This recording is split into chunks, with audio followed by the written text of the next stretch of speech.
Welcome everybody, and I'm head of the departments. So welcome all the members of the Faculty of Architecture and Design, and welcome a great welcome to our students, of course, who are participating this evening to the lecture of Mr. Feldmeyer. So this is the first step of the chain of this ArchiDesign talks, BAU. So Bahçeşehir University, the Faculty of Architecture and Design. We do start this evening with a very special guest, with a very precious one. It's a great pleasure of mine to announce this evening this very special guest, Mr. Feldmeyer, who will deliver a lecture entitled Rethinking Architecture, New Ways to Sustainability this evening. So please welcome Mr. Gerhard Feldmeyer. I will give him the word, but I'd like to say a few words about HPP Architectural Office. So Mr. Feldmeyer has studied architecture at the university in Stuttgart and the London South Bank University. And in the 80s, he worked in the office of Kikutake Architect Associates in Tokyo, in Japan, and in the office of von Gerkan Mark and Partner in Hamburg. And he has been at HPP since 1989, where he began by heading the Hamburg and Berlin offices. And since 2002, he has been a member of HPP's general management as senior partner. So about the architectural office, HPP Architects is founded by Helmut Hendrich in the year 1935, if I do not misremember, Mr. Feldmeyer, founded in Düsseldorf. They have started, and today there are international partnerships and members, approximately 450 architects, interior designers, town planners, lead consultants, and project managers from 27 countries, featuring HPP project HPP office. So again, in addition, approximately 1,213 structures, buildings, architecture projects have been accomplished in different countries, and there are many further offices established in Beijing, for example, in Berlin, Frankfurt, Hamburg, Istanbul, Cologne, and Leipzig, and Shanghai, and Shenzhen, and etc. So it's a worldwide and world-class office. It's one of the most famous and one of the most successful offices attending, still participating in architectural and also architectural competitions. So it's a great honor for us that you are here and you are our guest this evening. Thank you so much for your contribution, and Dankeschön für dein Mitmacht. Also herzlich willkommen. Sie können anfangen, wenn Sie sich bereit fühlen, hocam. Okay. Thank you very much. Thank you very much, Professor. It was a perfect introduction, so I don't want to add any more to HPP. I just want to start immediately in the thoughts I would like to share with you. Of course, I would prefer much more if I could be in Istanbul, sitting in front or standing in front of you, and we could look in your eyes, and that would be much more exciting. But we have to deal with the current situation. Actually, we are living in a time with not only one crisis, but with a multiplicity of crises. Many different crises we are facing at the moment. And if I would have given this lecture 20 years ago, maybe the title would have been HPP Buildings and Projects. You know, that was the very easy going way we did in up to maybe 2000. Then we discovered that there are certain issues we cannot ignore anymore. And one very important issue is that currently we have 7.7 billion people living in the world, and it could go up to a maximum of 9.7 or even 11 billion of people in the coming 50 years. There are different prognoses about this issue. When I was born, it was slightly more than half of the number of people like we have currently. So you can imagine what this does to the world. 50% of the people are currently living in cities. And if the dynamic continues as it was in the last couple of years, it could be almost 80% in 2050. And again, what that does to the world is quite dramatic. Recently, we heard in Germany that there is a kind of de-urbanization trend. But believe me, this is a very, very small trend of people who can afford to have a second home in the countryside. This year or last year, the consumption of the annual resource, what the world produced in 1 year, was already used up at the end of July. So actually we consumed 1.75 Earths within 1 year. That cannot go on forever. Everybody can easily assume. We have to reach the CO2 goals. We have a very limited amount that every person can produce. And this is 1.3 tons of CO2. If we fly once from Berlin to New York, we have already used 3.2. So then we have already used more than 2 years. So it is quite dramatic. We can see this. Glaciers are melting, forests are burning. This doesn't happen just by accident. This has a very clear reason. There are a lot of political activities. I just show a few of them. I don't want to go into detail, but in reality, not much happens.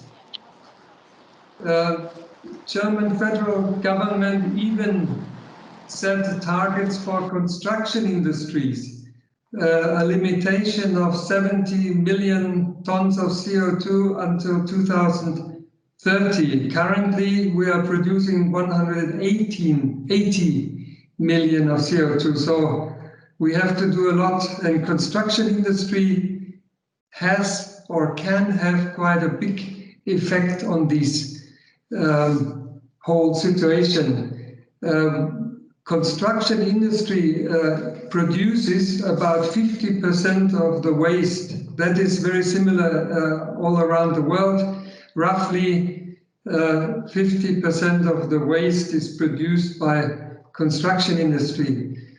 Additional challenges, and that is in direct relation to the growth of population and also to the urbanization trend, is that currently the world has about 162 billion square meters of gross floor area in buildings.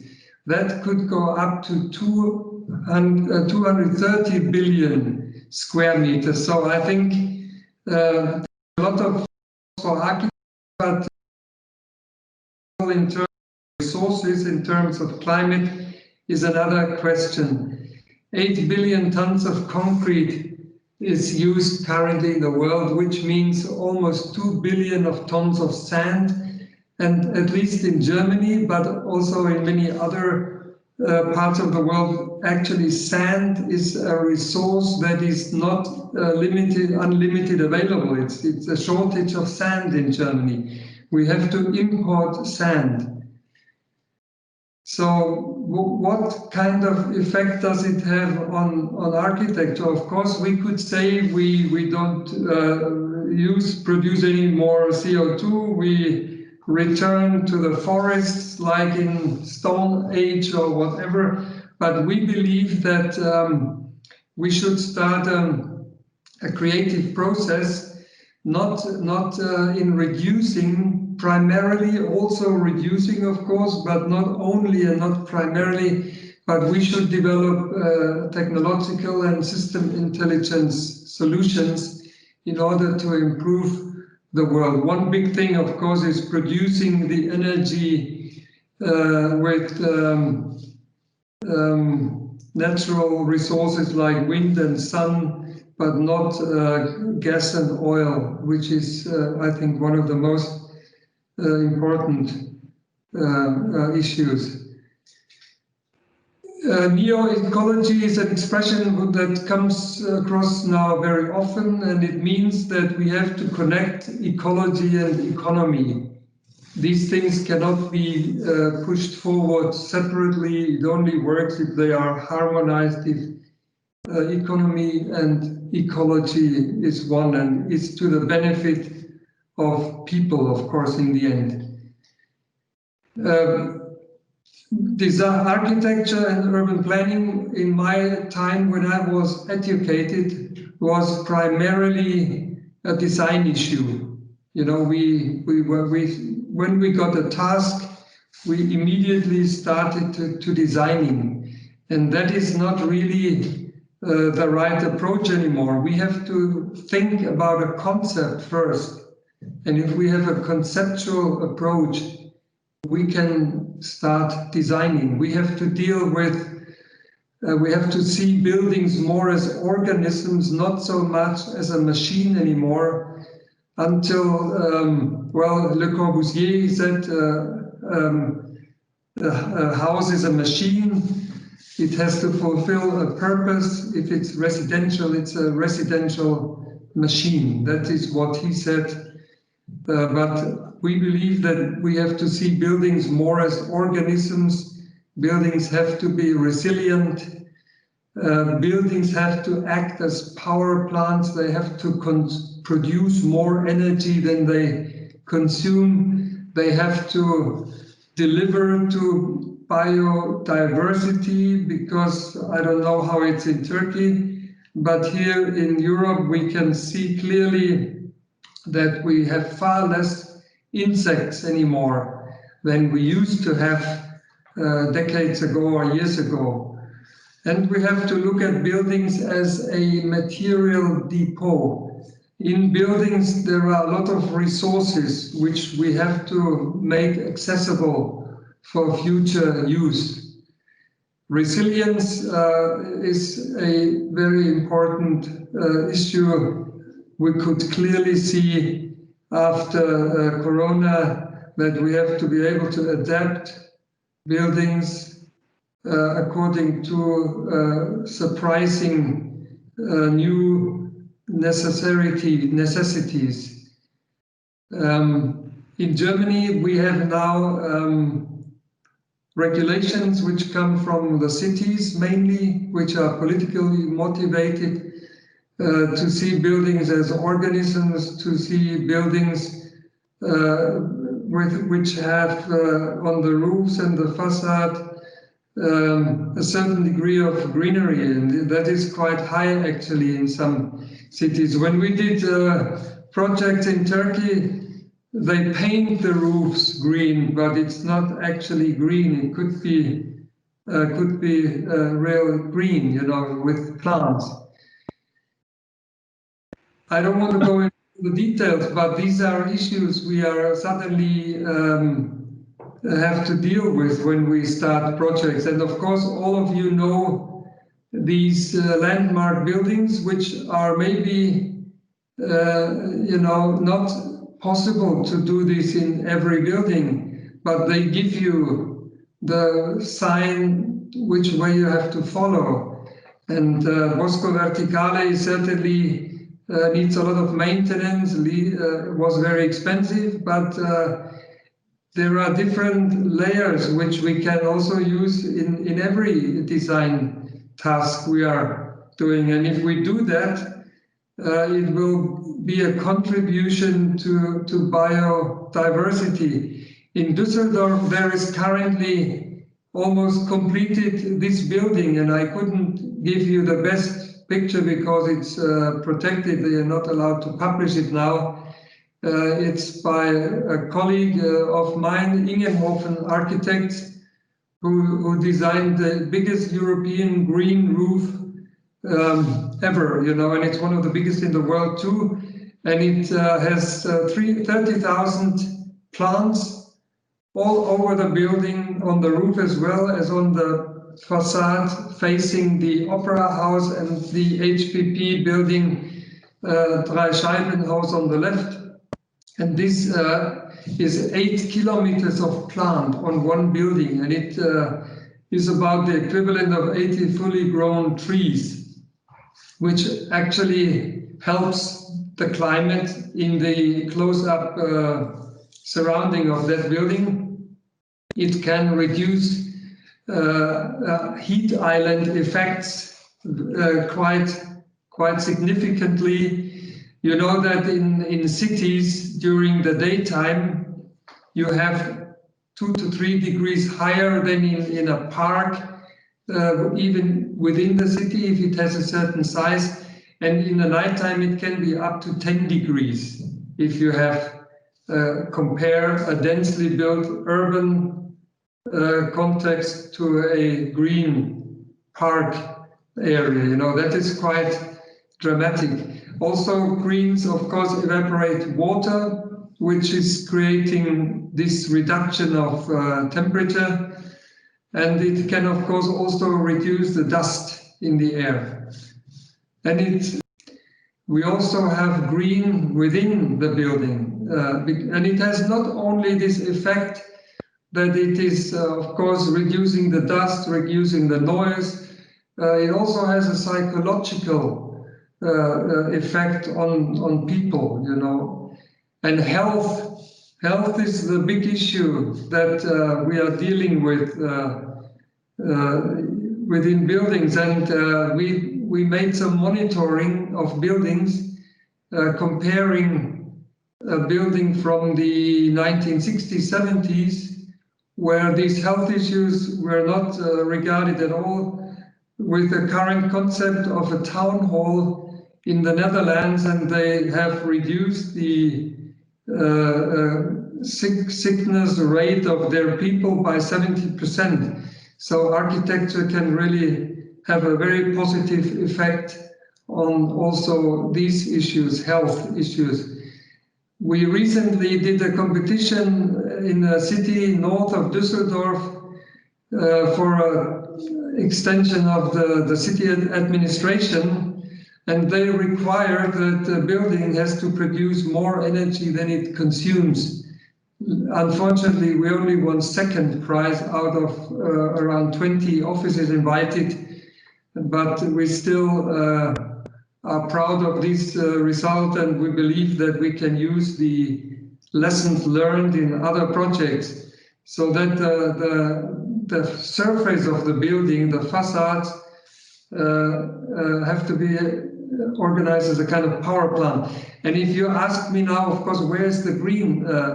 This is true, this is a problem still, but there are developments of the glass industry that the transparent parts of the building can also have photovoltaic and can produce energy. These products will come out within the next 5 years. Then you can use the closed parts partly for green again.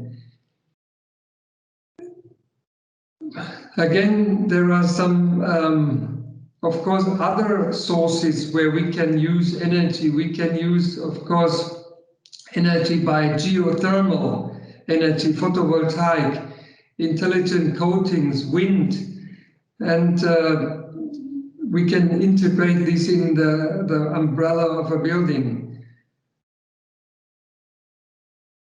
Buildings are currently, in total, the largest energy consumers in the world. And they could become, in a long process, almost energy producers, or at least they could not use much energy anymore. We have this project under construction in Düsseldorf. Now I'm showing some HPP projects. This was a plot of land which was sold by the city of Düsseldorf. And developers could make an offer for this land, but it was not only the price, it was also an architectural concept. It was also a sustainability concept, a mobility concept, and the energy concept had to be delivered. And we developed this concept, which is a wooden hybrid structure, where we are able to fulfill all the requirements made by the city and at the same time give it an architectural expression. You know, it's of course you can also fulfill all these issues in an anonymous building, but our eagerness was to make this visible from the outside, that the facade of this building is expressing the purpose that this building fulfills. And we were able to, this now is the topic is cradle to cradle, and I don't know if you all know this concept. Cradle to cradle means that you don't produce a building in a linear economy, that you use building materials, objects and products, and after the building is pulled down, you throw it on a, well, either you burn it or you deposit it somewhere and it's waste. We want this to go back into a new reuse, and this is clearly the philosophy of cradle to cradle, not from cradle to grave, but cradle to cradle means it's a building, is a material depot. We integrated mobility. We use timber because timber as a regrowing material and as a building which as a material which has a tremendously good CO2 footprint, because it's actually producing oxygen when the tree is still growing. It is binding CO2, and it is only giving this out again when it's either this wood is burned or it is deposited and given back to the natural circle. And this is what I mentioned before. We designed this facade as a weight-bearing structure. This diagonal structure is weight-bearing, but because we made it different, deep, according to the direction north, south, east, west, it also brings shadow to the facade, so that we don't have heat and direct sunlight on the facade, and we don't have these windows being heated up and transmitted the heat into the building, and we have to use energy again to get it out of the building again. So we made this diagonal weight-bearing structure differently deep according to the northeast and south. And we have, as you can see here, we developed this parametrically, or you can also call it computationally, with Rhino, and we had a very inspiring young team of architects who were working with this tool in a very creative manner. We had a tremendously good structural engineer, which is very innovative, and you need that if you do something like that. We had an energy designer who is on the latest state of the art in terms of energy. We had a traffic consultant who develops all the digital tools to combine traffic solutions. And this is another big difference according to 20, 30, 40 years ago. We as architects, we were the really big guys. All the others were supporters and helping us. You know, they didn't contribute anything significant to the project, but now we have these tremendously innovative engineers on the project, and we work as a collaborative team, and we consider everybody as equally important. Not only the architect is important, and all the others are slaves to help us to produce nice designs, you know. This is the what I mentioned before, this different deep weight-bearing diagonal structure. On the southwest it's deeper, and on the east there is this tower, so it's shading the tower, is shading the building, and on north we have less direct sunlight, so we make it less deep. Of course, these sites, we have kind of balconies. We can access outside space from almost everywhere in the office, because we have this new trend that we say the outside is the new inside. I think that buildings in the future, even office buildings, residential anyway, they need qualified outside spaces. You have to be able to also sit outside, to work outside, to spend a few minutes outside. Buildings should not be totally closed up from the environment. Just a few words to circular thinking.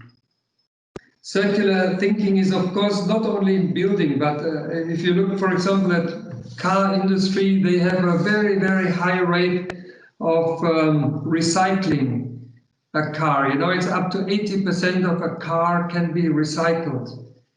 From a building, it's still very little that can be recycled.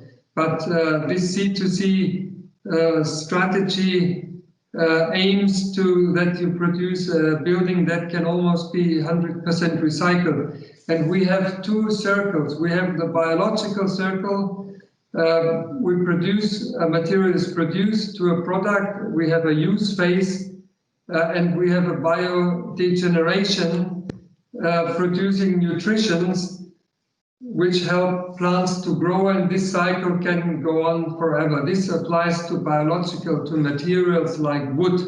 And then we have the technical circle. We have technical nutritions,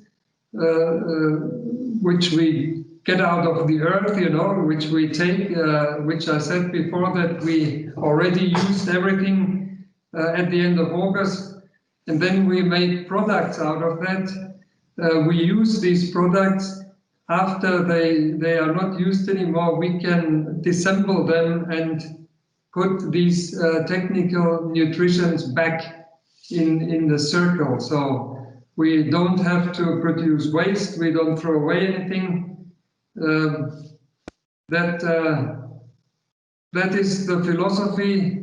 And that is the systematic we apply to all our projects from now on. Sometimes we reach a high degree of C2C, sometimes we only reach a smaller degree, but it's very important that our clients learn what it is and develop a certain enthusiasm about it.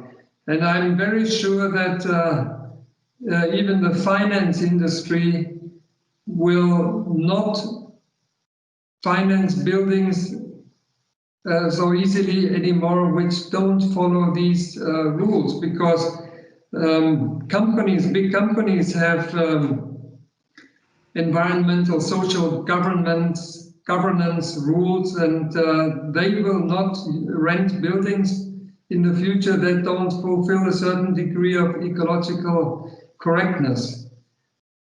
We have to be able to sort the materials. For example, concrete should not contain any poisonous add-ons, you know. It is then you can even replace sand by crushed concrete and produce new concrete. Of course, you can take out the steel, you can use the steel again. Toxin-free products are the basis for that, because if a material is poisonous, you cannot recycle it. You cannot, and it has to be able to build backwards to deconstruct the building after it is used. All that we do, of course, in a BIM manner.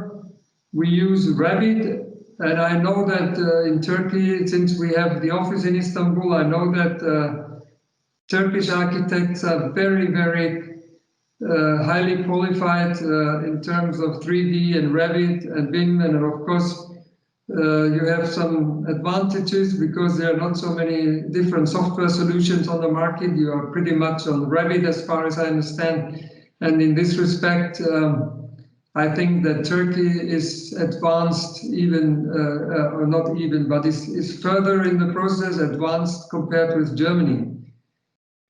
This Revit model is linked with a material passport where we document all the materials, all the products, and also their delivery chains. We have to make sure that there is not any poison, or there is not any critical things in terms of child labor and things like that.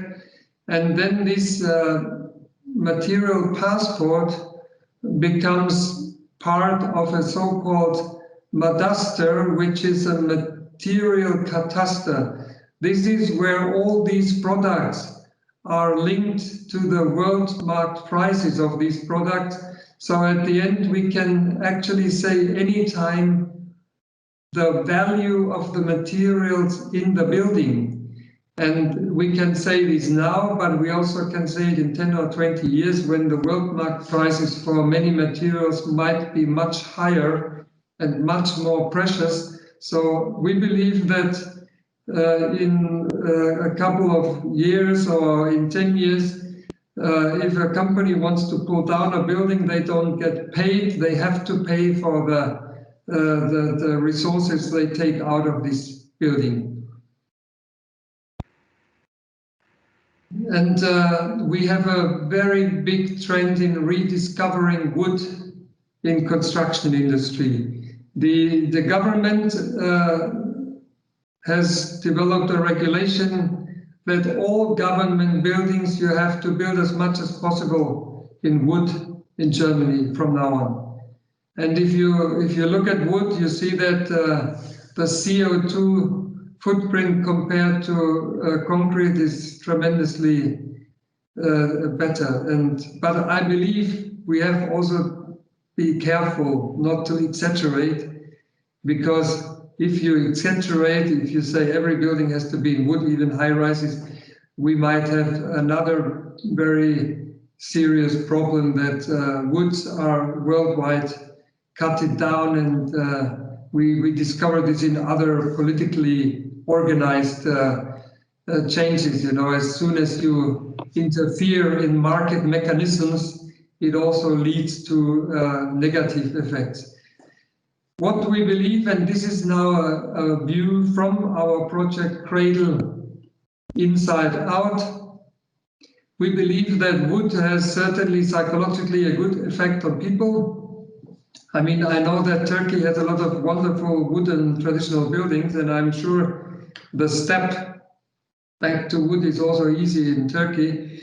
And I am sure that people have a kind of memory in them. It's part of their DNA. And you feel different in a wooden building than in a concrete or glass building. And I think this will lead to very interesting psychological effects too.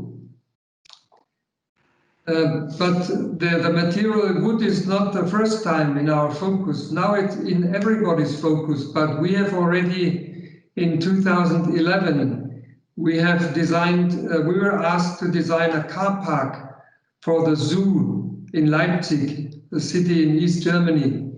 And we thought, of course, we can make another concrete multi-story car park, but we thought, why not using a material that is a little bit exotic for Germany, but that is exotic like the zoo. And when you arrive with your car and you get in touch with this exotic material, then you already have the first experience of the exotic world of a zoo. And it is, of course, as I mentioned before, in terms of CO2 compared if we would make it in steel or concrete. It's such an improvement, and it's such a nice story. And that is the other thing which I think is important in architecture. If we develop a concept, we have to tell a story. If we don't find a story, we don't have a reason why we do something. We have to also create a building, a concept for the place. We have to identify the spirit of a place. And this is what was successfully possible in this case. I tell you that that is not possible every time. You know, sometimes we are struggling and sometimes we have a story, but the story is only clear for us as designers, and the people cannot catch the story when the building is realized. It is a difficult task, but as often as possible we should search for this special spirit of a place and develop the story. And when we have this topic, then we can design it. You know, we can make it as a wave, or we can make it straight. We can make it horizontal or vertical. We can make it in all different ways.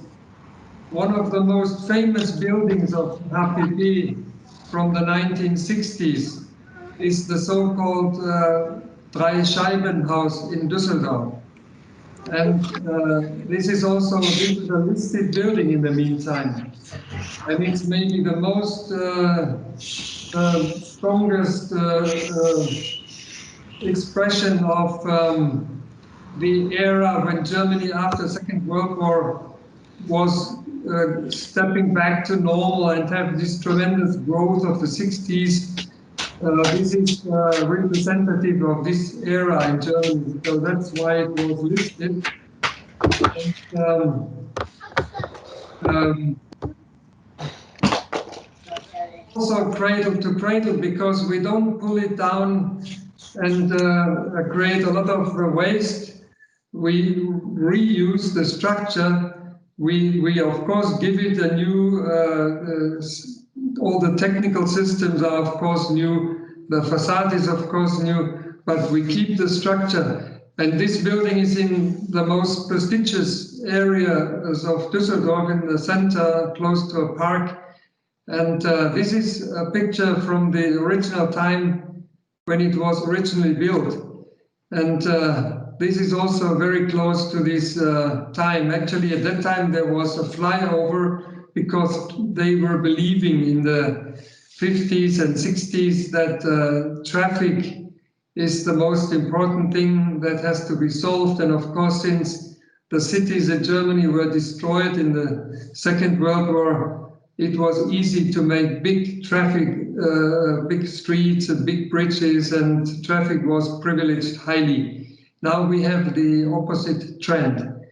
Bicycles are privileged, cars will be reduced in the cities, and I'm sure that the traffic revolution, which we are stepping towards, will change the cities tremendously in the next 30 years.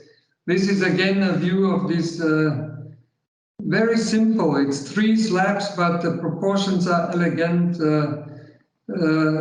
We refurbished that and we reused the existing structure, and we gave it a facade with 2 layers. And we have now, if you look at the very left section, we have this 2-layered facade, and within the space between the 2 layers, we have an outside sun protection, which is again very important, that we have transparent glass, as transparent as possible, because people want to have natural daylight to stay healthy.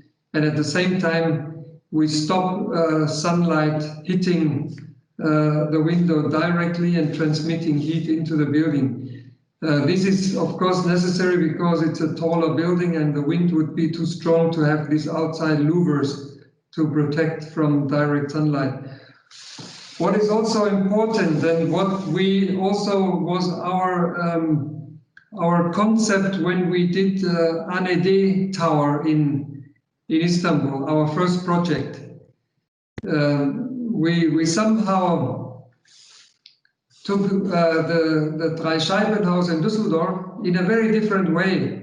And we use this typology again, because this typology is extremely flexible, it's extremely efficient, and it is it can adjust to new situations that might occur. The Dreischeibenhaus was first used as a headquarter of a big company. Now it's used as a multi-tenant building, but it works well for one company and it works well for multi-tenant. And we did the same strategy for the ArchiDesign Tower. And of course, that is not enough. But if we have this typology, in the second step, we do design. And as you know, the ArchiDesign Tower has this playful facade with these triangular facade profiles that make it look different at different times of the day and different light situations. Here you see that you can open the window, that you have the second layer of facade protecting strong winds. Openable windows is an issue that every German office has to have. Closed facades are not wanted by the users, because you don't want to have the feeling that you depend on technology totally. If the ventilation system doesn't work, you cannot enter the building anymore. This is the lobby, which is still in original as it used to be in the 1960s.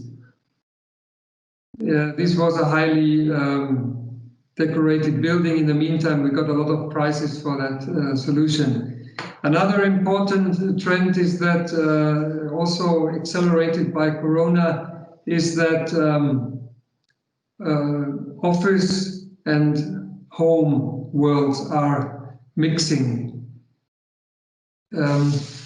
Outside, I mentioned already, the outside is a new inside, so campus is a big issue because it has protected green spaces, flexibility, layouts, because we have to adapt the layouts almost any time. Within weeks and months, we have to change the configuration of an office because the working groups are different. Now in Corona, we have to move all the tables apart. Maybe after that serious period is over, we move everything close together. New work is changing. Culture is an important issue in buildings. We should not only have commercial uses, but also cultural issues. Health is an important thing. And that all accumulates to a mindset that especially the new generation is expecting from buildings, because the young generation is asking more for the purpose of life than the previous generation did, like my generation.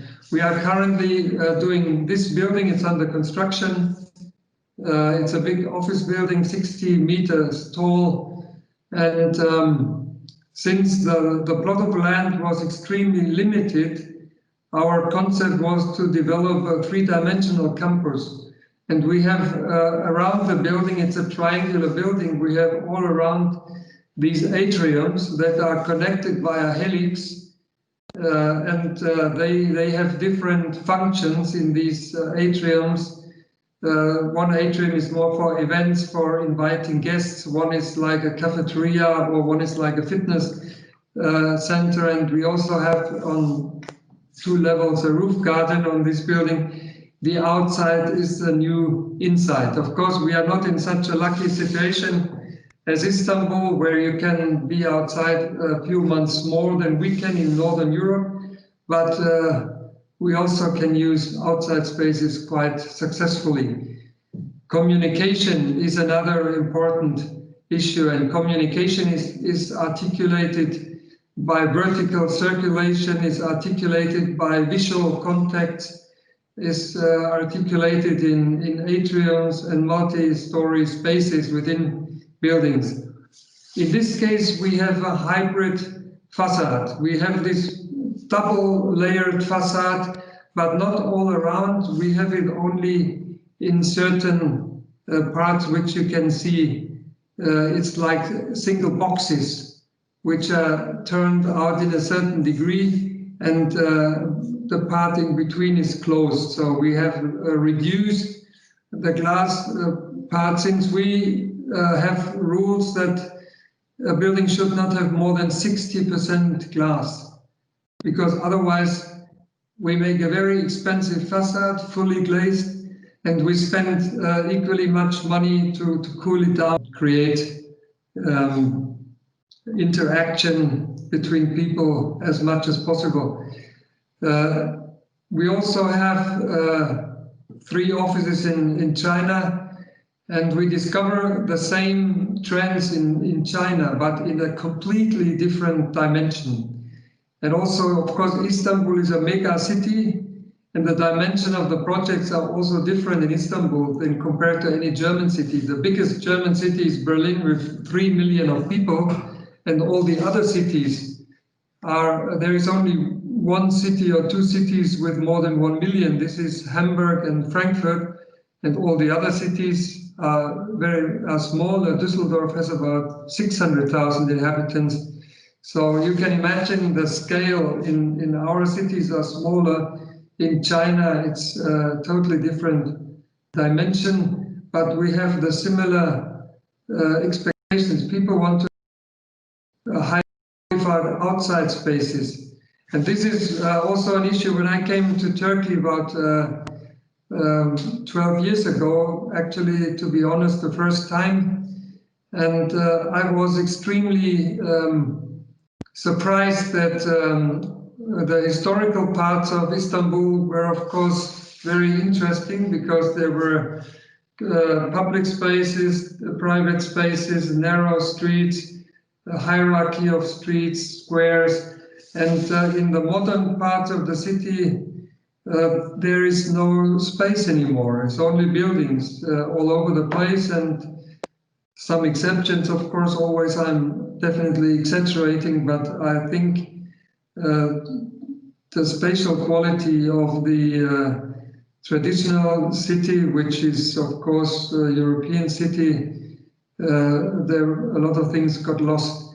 And in China, of course, it depends where you are. If you are in the south of China, it's a very, very hot climate, and people want to have shadow, and they want to have spaces where they can actually also exist outside.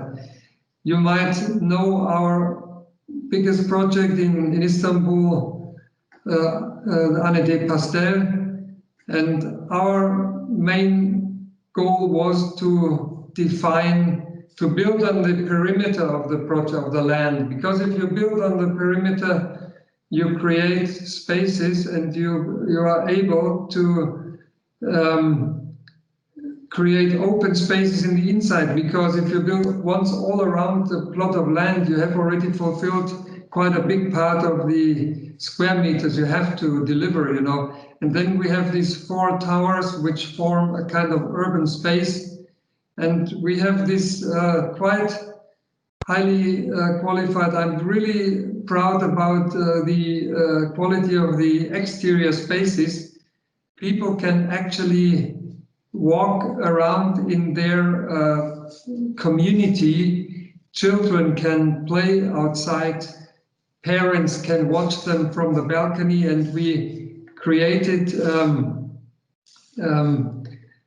balconies for almost all of the apartments, even in the high-rise buildings. And I think an apartment, a place to live where you don't have an outside space, is really a big lack of quality. And sometimes when I'm driving around in Istanbul, I don't know, is it an office building or is it a residential building? And that shouldn't be the case. A residential building should look different and shouldn't look like an office building.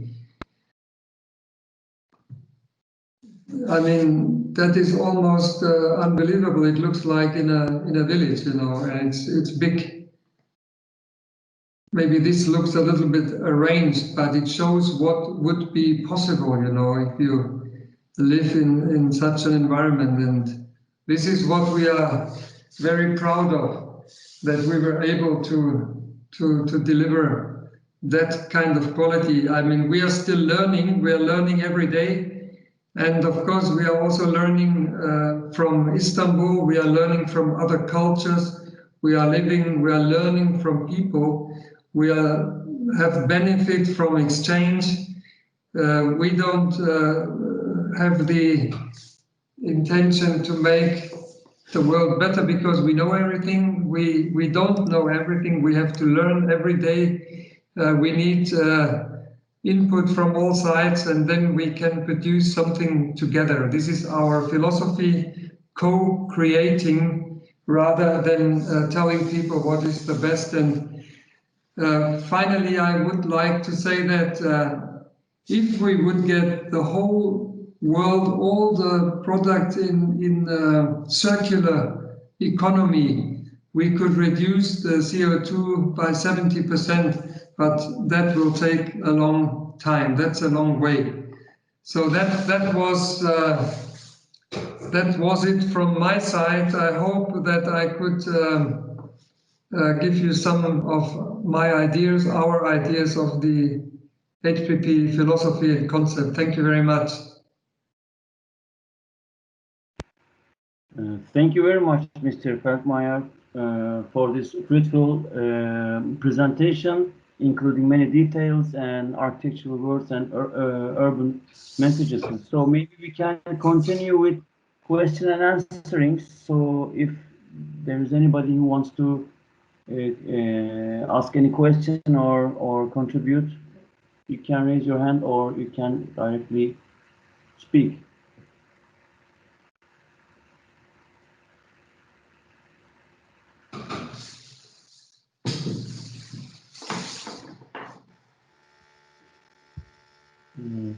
Well, I have a question. Hello. Hello. Thank you for the great speech.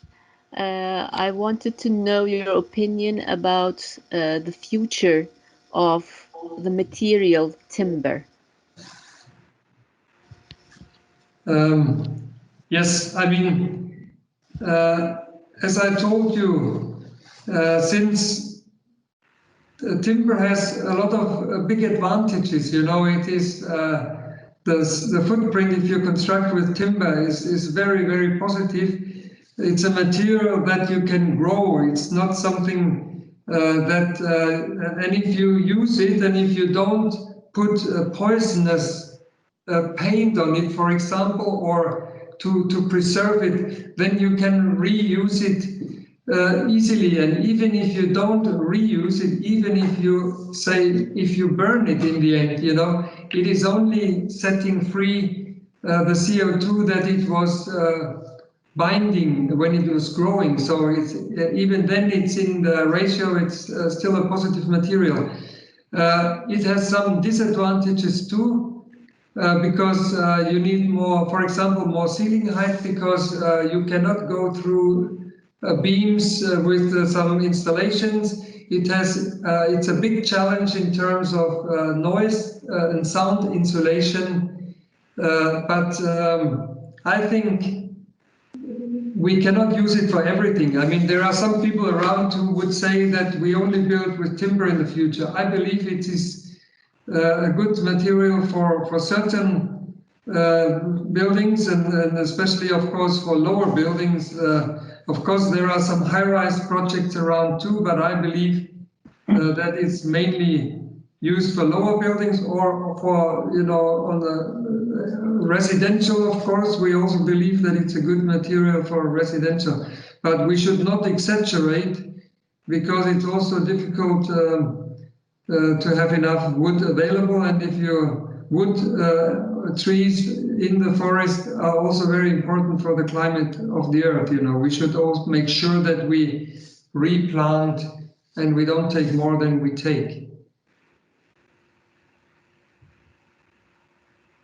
Okay. Thank you. Is there any other question or any contribution? Derim Hocam, maybe I can ask the question if there is no other one. Yes, please, okay. Hocam. Okay, thank you very much for this thought-provoking speech.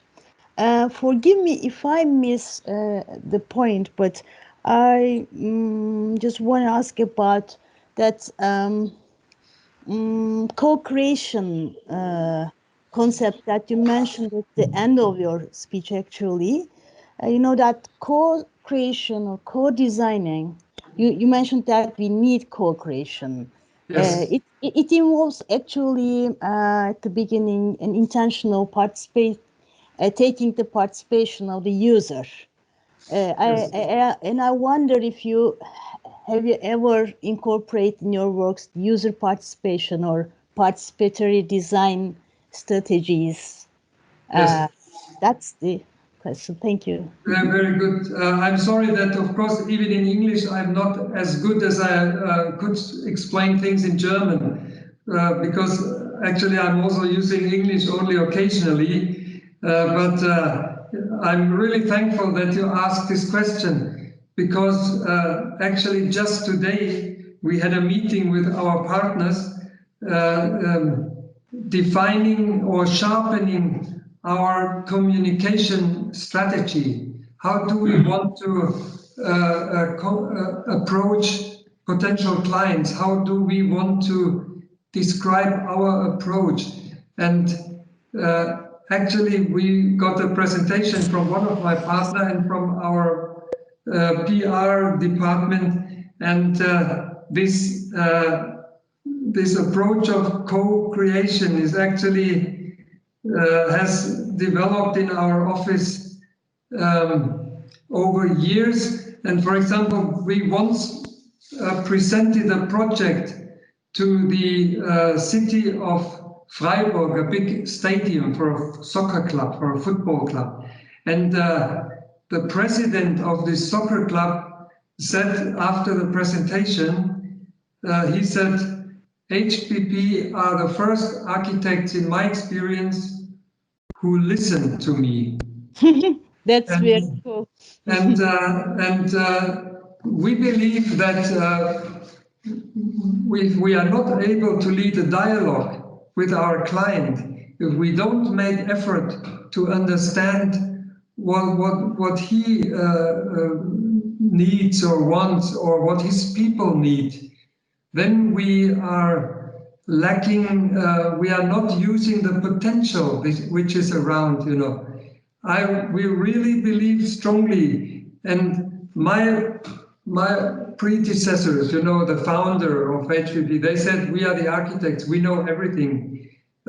Structural engineer is a stupid engineer. Mechanical engineer, well, they help us to make everything work, but they don't contribute to anything. I can tell you that if we are not able to get in multidisciplinary process the best out of these people, we will not produce good buildings, and we will not get out the potential of a good process, you know. I'm really convinced of that philosophy. It's difficult to explain, and actually we are working ourselves on it, how to communicate it. Yeah. But you found the most important point for me personally today. Yeah, I appreciate it. Someone, responded to you that you listened to me. That's very, very important in co-designing, actually. Thank you for your answer. Pleasure. Thank you. I also would like to ask two questions in my privileged position, maybe. So the first one is, 2 weeks ago, there was a speech on the TV, Turkish TV, between the two famous Turkish architects. They were talking about the current situation of architecture and also the position of architecture in the future. So they were agree on the transformation of architecture from a unique position, including soul and let me say strong identity, context, etc., into an anonym industrial product. So, what do you think about this idea? That's the first question.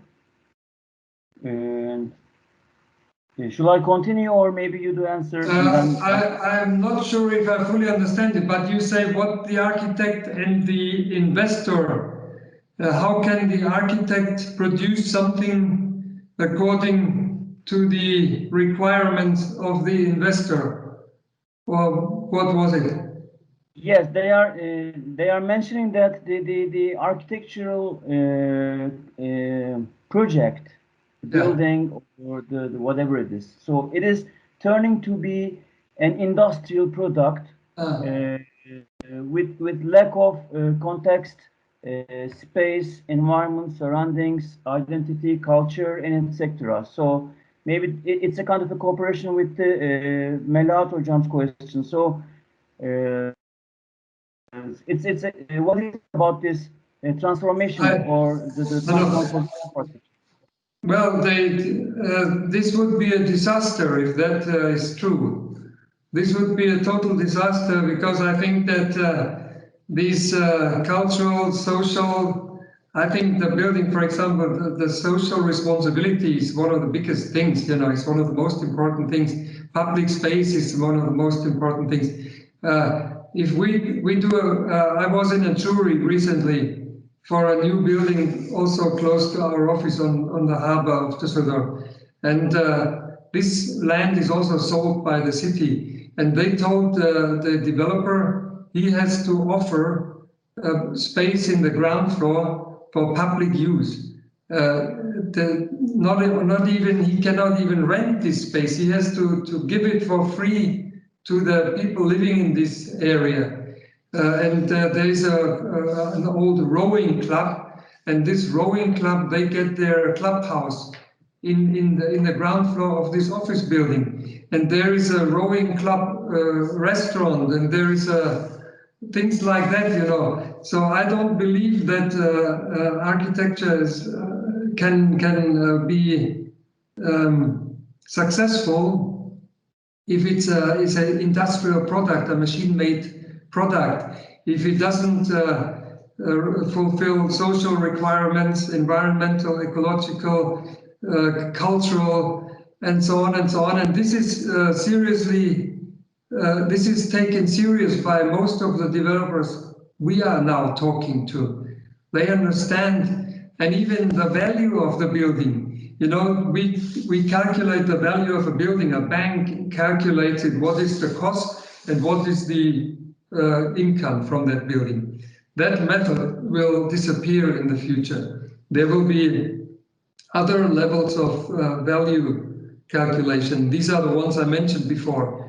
And this is in the ESG regulations, environmental social governance. If you Google these and if you read these, it is quite frightening what comes it is from the banks. It's not only from political, it comes from investment funds, you know, who buy the building that a developer develops, you know. And if he doesn't fulfill these rules, if it's a cold, unsocial, uncultural industrial product, it will have lower value, it will be less worth. And even many companies have their own rules in terms of social governance. They will not rent office in such a building. I think this is a totally wrong approach and a total wrong way.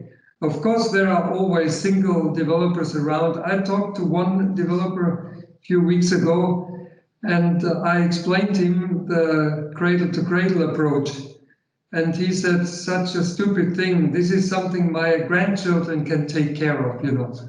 They are around these people, but I think most of them are now understanding that this is the wrong way, and they go in a different direction now, thank goodness. Okay, thank you very much. So the second question is about the scale. The developing countries and some of the governments of developing countries are dealing or challenging with the mega structures, which is kind of a gigantomany. So that means that if they achieve the biggest airport, the longest bridge, and etc., so it's a kind of a success. But in contrary, developed countries, most of the developed countries, people try to try to emphasize the flexible one, the small scale one, minimum space living, and etc. So, what do you think about the relationship between sustainability and the scale dimension? Yeah, I think scale is not something which can be described as bad. You know, if you are in a mega city and you have 10 million inhabitants, you cannot expect that you can all live in single houses because the surface you would use would be 10 times bigger as it is if you concentrated in bigger building volumes. So since I told you, or since we clearly can follow the urbanization dynamics, you know, which are not at all getting less, I think, in the future, even though we have such experience like we have now. I think the scale, if you have a big project, you can still develop different layers and different scales within such a project. As I showed you these gardens, we made the walkways, small elements. I think it's important to have two scales in a project. If you have a big project, if it has various towers, you need elements which have another scale within a big scale project. This is, I think, a very successful strategy. And this is recently, for example, you know, the Danish architecture office Kobe, you might know. Yes. They have very, very successful strategies to deal with big building masses and yet develop different scales. And I think in megacities you cannot avoid big scale projects, but you have to make sure that you have different scales within a big scale project. Mm-hmm. Thank you very much. So, do we have any question? Or I have a question. Okay, so please, Nilay Hoca, go ahead. Man Hocam, please take your turn, maybe later on. Pardon? Later on, okay. First of all, thank you, Mr. Feldmeyer, for this valuable information. I have a question about you pointed out in your speech the relationship between the interior and the exterior. Yeah. Did you mean the building and the surrounding, or were you referring to the interior and exterior of the building itself? Well, in the first place, I'm referring to the interior and exterior space of the building itself, of each apartment, of each flat, of each office floor. I think we have discovered, especially also now in these times, you know, of this pandemic, that people were so much using spaces in summer outside because we have no problem, you know, we can work everywhere. And I think in an apartment, if you don't have an outside space, I mean, unless you are maybe in a tropical city where maybe, but even there, I have been in Singapore many times, even there it is sometimes quite pleasant to be outside. I think you know, in Düsseldorf or in Germany, you couldn't, you're not allowed to build an apartment, a flat without a balcony, even if it's not a big balcony or a loggia, things like that. And I think this was really shocking me when I saw these 30, 40 towers, floor towers in Istanbul and other big cities, where there is a glazed facade closing everything off. and not allowing people, at least when you get up in the morning, you want to go out, say, is it cold or is it warm, is it raining or how does it feel? Or when you come back in the evening, maybe it's nice 20 degrees and you can sit for 1 or 2 hours outside on the balcony, breathe the air, get the atmosphere, you are in that is something I think we should give everybody, and it's paid. The people pay also for the square meters outside. They don't only pay for the livable area. Okay. So as a matter of future standards, we have to foresee some indoor, some outdoor spaces inside the building to permit people to work outside, to be educated outside. Yes. But at the beginning of your speech, you said we should or would cohabit a longer period than expected with this pandemic. Yeah. So a building would be designed for a long time. So what if the pandemic situation, won't prevail? So what would be with those new standards or new ways of design? Would it be useful as socially from the social aspects of the functionality of the building? Yes, we have seen some studies that actually the social damage of people might be far higher than the number of deaths created by the pandemic, and the problem is that traditionally in cities, you are separating the functions. You have the office city in one part and the residential part somewhere else or even outside of the city. And people have to commute, Commuting is increasing the risk because you are very dense with other people. And everything is connected with everything, we have to change, office layouts will be different because you cannot, offices have to be less congested. You have to have maybe part of the employees are in the office. Some of them are working from somewhere else, from home or from outside. Maybe in the future we are renting less office space but then if that is the case, then we have to combine the functions more closely, as I did in this one project where we have co-living and co-working in one building, Then we can sometimes say, okay, have a meeting for an hour or two, and then everybody is going somewhere else to continue concentrated work. I think that these environments will change, but I think the office is still existing, it's not disappearing, but I'm sure we will see companies that don't have an office. I'm sure there will be a company with 1,000 employees and they don't have one office.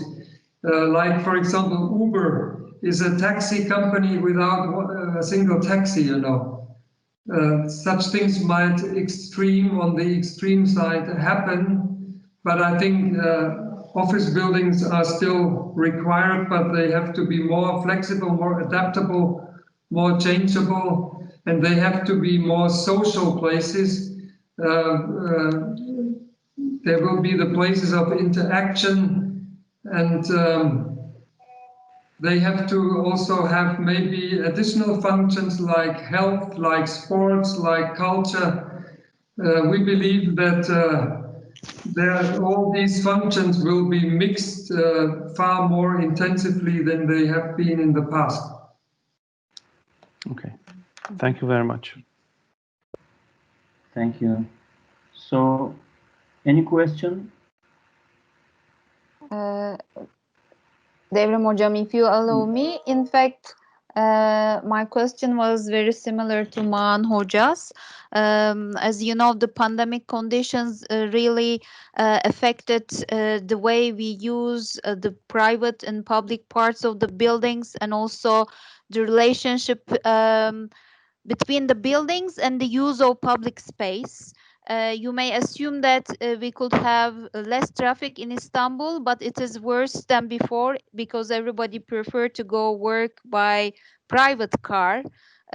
So, you know, I think it drastically changed our lives, and the use of public space is becoming more and more critical. For instance, me myself, I am thinking about the walkable distances, and I feel very lucky that I can walk to my workplace. On the other side, we see, especially in some European cities, that people are reacting towards COVID measures, and their concern is about the use of the public space. They want to be in the open air, they want to socialize, they want to communicate. I am also thinking that as architects, we are also thinking about some spatial architectural measures, but also this I think participation issue becomes more and more important at that phase, because when we as architects take some measures, spatial ones, people might also react to that. For instance, working from home somehow increase the working load of some people, maybe. So what do you think about the future? Do you have any projections about that? All these measures, architectural, spatial measures, we are dealing or thinking. Well, as you said, you cannot do these measures against the people. You know, people have to accept these measures. And if you have seen in the news, there is a large number of people who are demonstrating against restrictions, which are, you know, implied by politics, implemented by politics.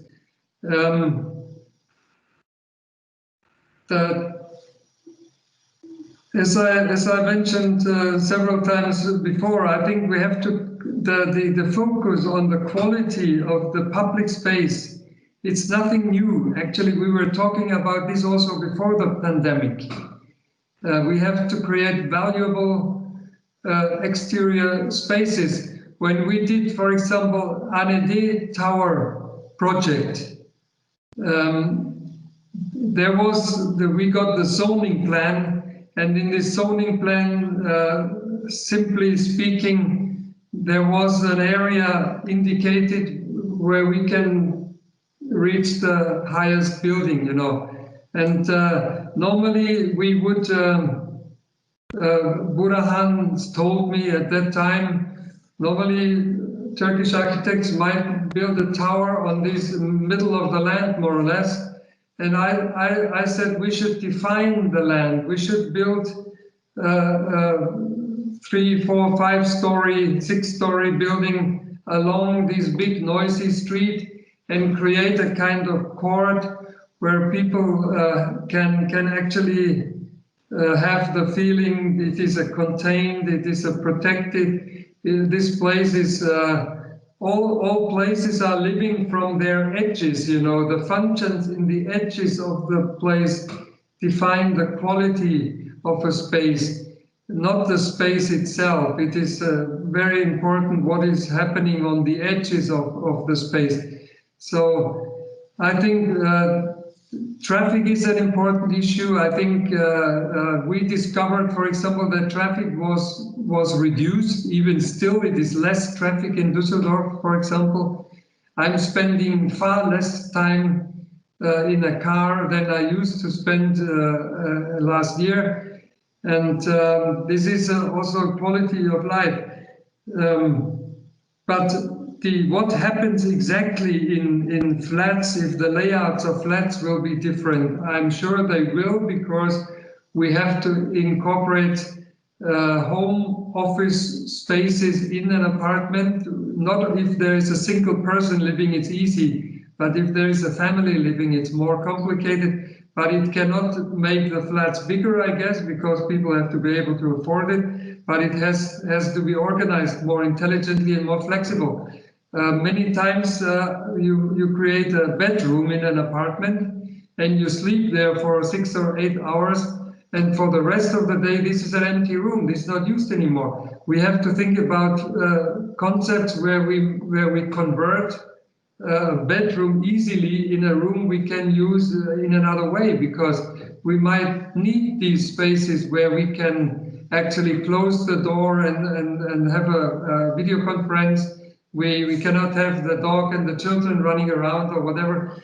I think things have to get in general far more flexible in the future, far more changeable.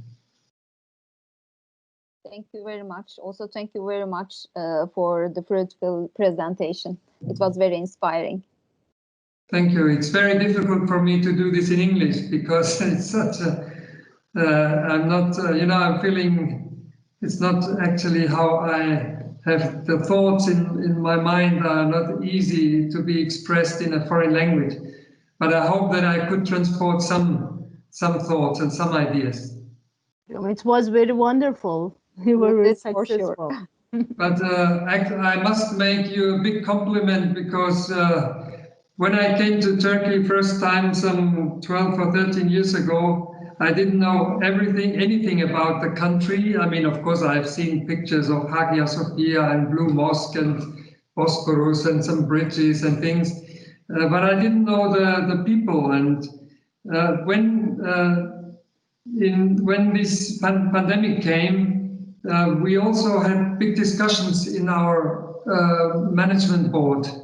What will happen to our offices? We see that China is emerging from this pandemic in a miraculous way. They have almost no restrictions anymore. Their economy is growing faster than before. They never had a negative growth rate. They had 2% at the lowest. Now they are 4%, and at the end of the year they will be up to 8% again. They have no restrictions. Then we said, what happens in Turkey? Economy is in a difficult stage, high inflation, exchange rates are really frightening. Will we be able to keep up our office there? And my argument was always, we have wonderful people in our office, we have wonderful employees in our office, and we should do our utmost to keep up the office. And what we do now is that we delegate some of the work we could also do in Germany to our Istanbul office. Our Istanbul staff currently is working on 60% of German offices and only 40% of Turkish projects, which also is wonderful, because people are, at least our staff is very, very motivated, highly qualified, and extremely loyal to our company. And this is such a nice feeling. And I'm so thankful that I was able to get to know people, because I understand things much better when I know people rather than just reading newspapers or news, So that is making my life richer to know you guys, and hope things will also improve as I used. When I came to Turkey, the economy was still strong. We had a kind of boom. We have several projects. That we are currently completing a project in Maslak, this kind of two different height office towers. I don't know if you have seen that. That is also creating a tremendous public spaces and quality exterior spaces. I really hope so much that I will be able to come to Turkey before too long again. We do invite you, Mr. Feldmeyer. So in the future, if we have healthy days, so please come and visit us, and we can come together, and maybe you can have another conversation, this time face to face. I hope so. maybe we should somehow come to the conclusion and end up the meeting, because 2 hours. Since Devrim we have Hocam, 2 hours there's left. a So hand. Fatma, do you want to ask a okay. question? The last question, let me say, Mr. Feldmeyer, the last question comes from Fatma. Fatma, you can ask your question. Okay, hello, Mr. Feldmeyer. Yes, hello. Thank you for that great discussion. I want to ask, every single day we hear about new ways to sustainability. In your opinion, having new versions of these ways and old ways and new ways make these ways inconsistent with the notion of sustainability, or that reflects our understanding of sustainability, or maybe sustainability is just a big lie? Thank you, sir. Yes, yes. Actually, sustainability, of course, is excessively used. And of course, we sometimes see that developers use it as a kind of marketing tool. They want to sound very advanced. They want to sound very that they give back things to society. They are very social. They are very cultural. They are advanced in general. And sometimes we have to fight quite that the promises they make are fulfilled. And but in Germany, at least, cities are not just believing what they hear. They make contracts with these developers. For example, in Hamburg, there is a project recently. It's called Moringa, and they have to have monitoring of their sustainable issues, such as biodiversity. There is the University of Hamburg is doing a monitoring for several years whether these promises actually come true. I think some other issues like C2C is simply a question of survival, because if we continue using the resources of this world in a way we did it until now, it will come to an end. Quite clearly, it will not work much longer. It will not even work for the next generation. You know, it's not an issue of 100, 200 years. It's an issue of 30 or 40 or 50 years. You know that the temperature in the last 100 years was rising. Not very much. It sounds very little, for about 1.5 degree. But in the last 5 years, it was 0.3 degree in 5 years. You know, if we continue, and it's not a linear growth, it's a exponential growth.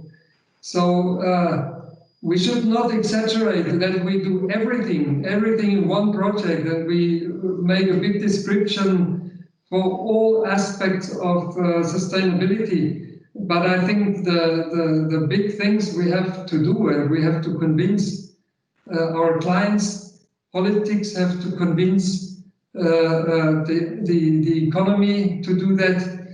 Cities have to make contracts with developers, with builders, and we have to follow these rules. There is no other choice.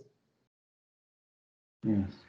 In addition to this, there's a word of Slavoj Žižek, maybe you know, a famous philosopher, Slovenian philosopher.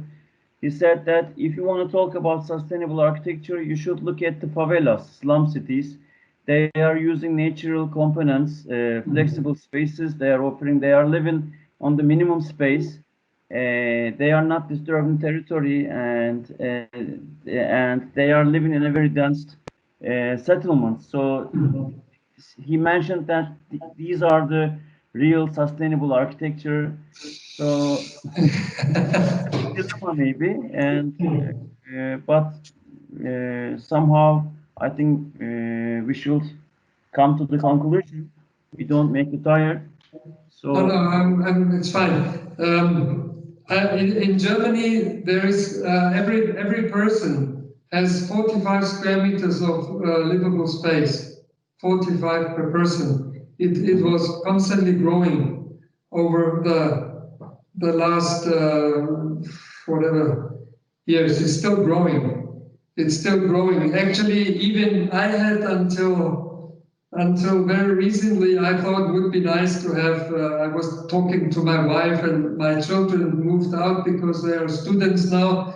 And I was talking to my wife, should we look for another place to live, and maybe one additional room would be nice. We could have a studio and a fitness room. But we came to the conclusion it's absolutely ridiculous. We should think to be able to live on less space. And we are developing now concepts in Germany because there are the rate of single people who live by themselves is also growing. You know, people don't get married anymore. People, one person is dying, the other one is still living for 20 years. They don't move from their big house or big apartment, and there are some starting, of course, in a philosophical way, but also some political initiatives and concepts that we have to reduce the ratio of what a single person is using to live. You know, we cannot continue this dynamic having 50 or 55 or 60 square meters in 20 years. Yeah, it's. I think we reached a point where the influence that we cannot control anymore. You know, the CO2. I have big doubts that we get it under control, to tell you the truth, because natural phenomena like melting ice masses and glaciers, melting in northern part of Canada and Russia, you know, a lot of CO2 is set free in natural ways, you know, by defrosting areas. I think we might have even missed the point where we can turn it, you know.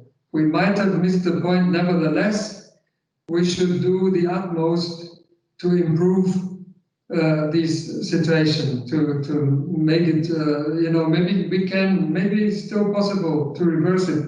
But if I go to China, it's hard to believe. And of course, these countries are in different development stages, you know.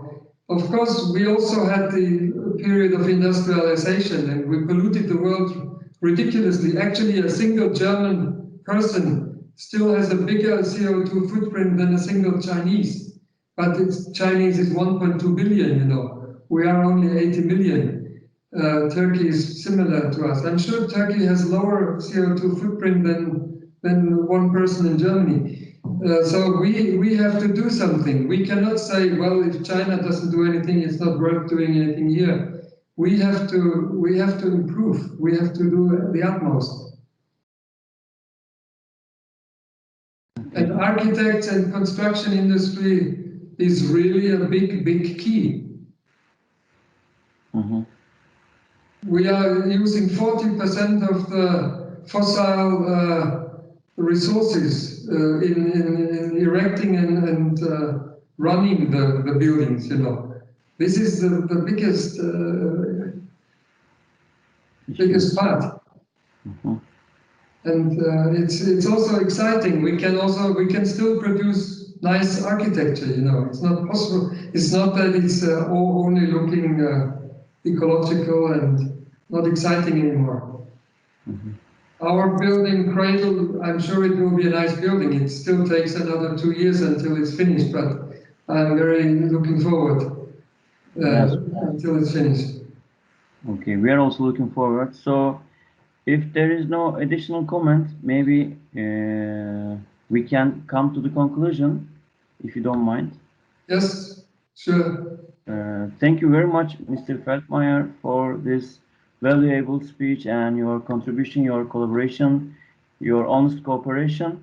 So we do invite you to Istanbul if we have healthier days in the future. It will be a great pleasure of us to see you also in Istanbul. And thank you very much once again. Thank you very, very much. And also I do thank to the guys who made it possible, this connection, also to Burhan Shirin, who is going to have a lecture in December, if I do not misremember. So, Mr. Feldmeyer, thank you very much for sharing all of this with us. And thank you very much for being with us this evening. So we do come to the conclusion, if there is no word in addition. I just have a few sentences. Thank you. And we as Bahçeşehir University, Faculty of Architecture and Design, made a small donation in your name. So you now have 5 newly planted young trees in Turkey in your name. So this is an old way to be sustainable, maybe.